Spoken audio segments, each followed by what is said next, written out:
What's going on, people? Mike C-Town here with another episode of Records and Ramblings. I don't really have any rambling today, so let's get right into the records.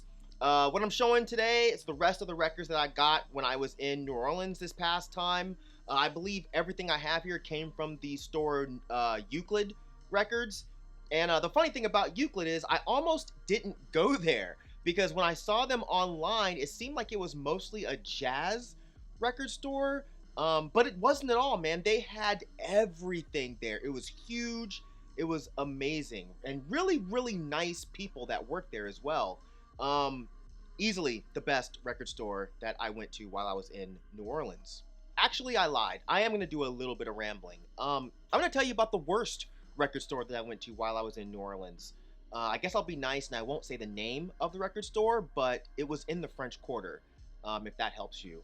But yeah. Me and a friend went in there, and the store was pretty meh to begin with. Didn't see shit I wanted.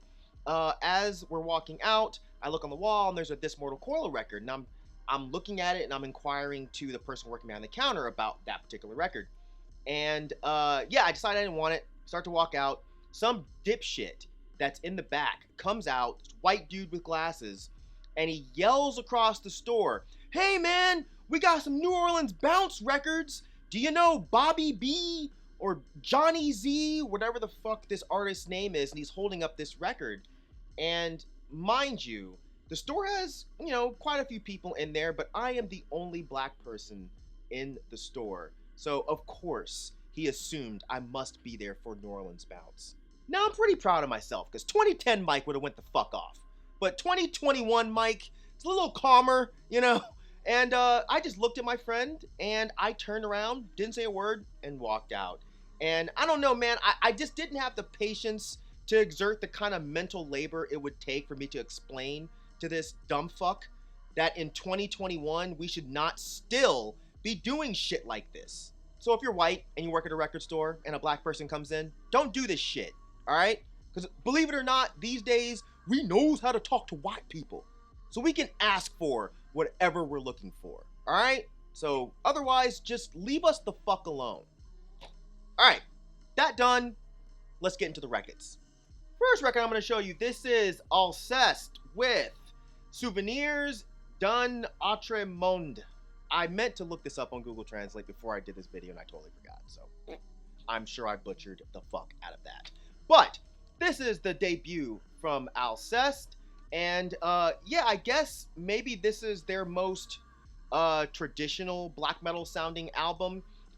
Great melodies, a lot of shoegaze influence. I don't know, man. Sometimes I think about this band and I really think how cool it is that they started this sound, I no offense to Deaf Heaven, but it's very clear that Deaf Heaven got their entire sound basically from this album.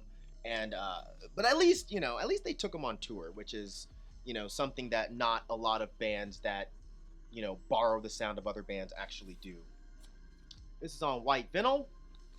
But yeah, I actually got this because there was some guy there who approached me while I was shopping, who happened to be a viewer of my channel. Super nice guy. I unfortunately forgot his name, but he just happened to be in town for a wedding and stopped at this record store and ran into me.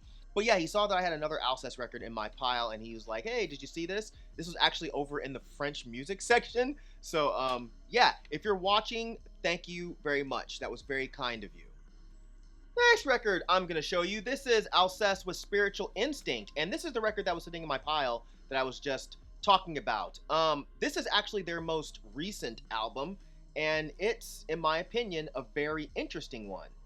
It's actually really heavy, but in a different kind of way. Like it isn't metal heavy. It's more like My Bloody Valentine kind of heavy, But it has a lot of different vibes to it. You can hear some slow dive influences, of course, but you can also hear some Smashing Pumpkins influence. You can hear some influence of the band Ride. Clear vinyl.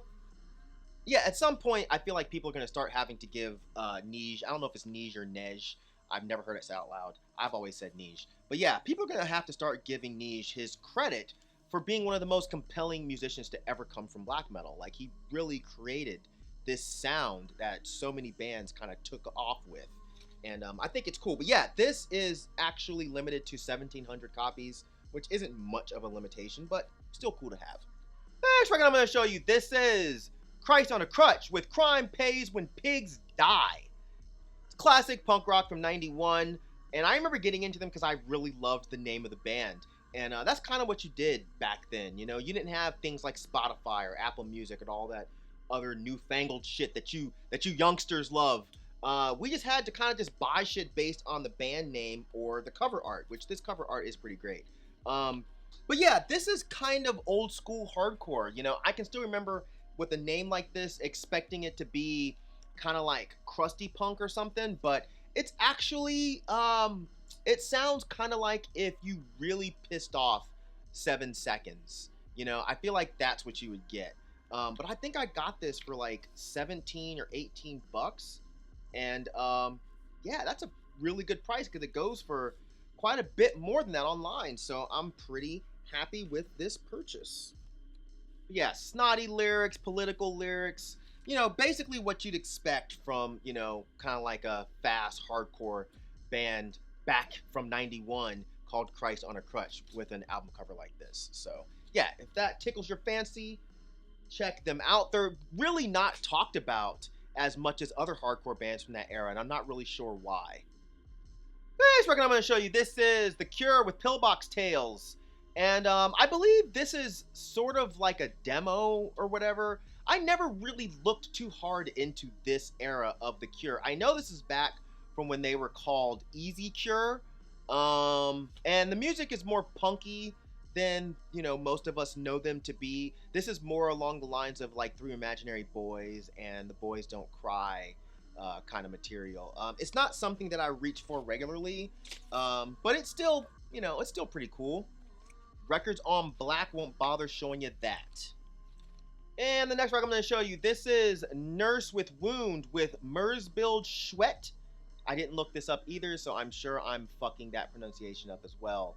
So, yeah. Anyways, this is obviously a reissue, but this is Nurse with Wound's third album. A lot of weird-ass kind of sound collage type stuff.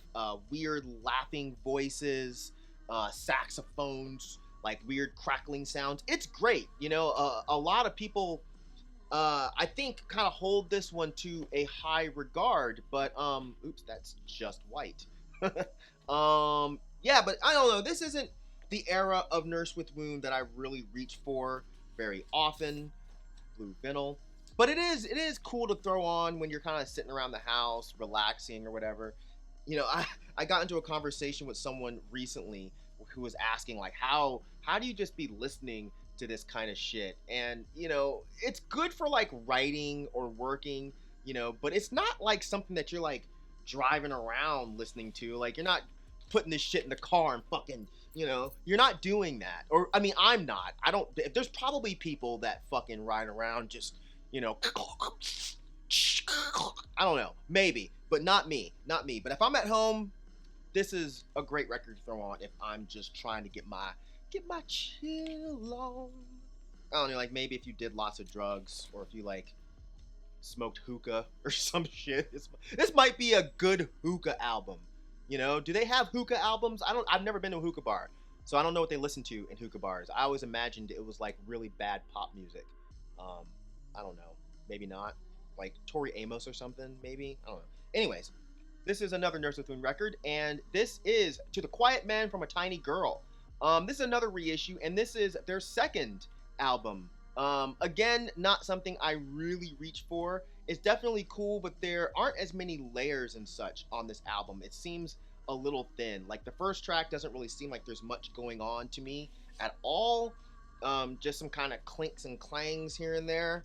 Yeah, the second track is a bit more interesting, but I like their more wild and crazy kind of stuff. It's still relaxing, the other stuff I'm talking about, but I don't know, it just seems like it has a bit more meat to it. Yellow vinyl. But yeah, I don't know what either of these records are limited to. Like I said, I'm sure, I didn't look them up, but I'm sure these are reissues.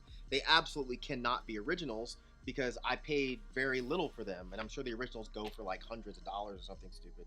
But But yeah, I don't know. I guess the original. Oh, on the back it says it's limited to infinity of 500. So there's my answer. Sometimes you just have to open your eyes and pay attention. All right, so that's gonna do it for this edition of Records and Ramblings. Hopefully you guys enjoyed it. Yeah, that's it. As usual, thank you for living, thank you for loving, thank you for being you, and I will see you guys next time. All right, peace out, boy.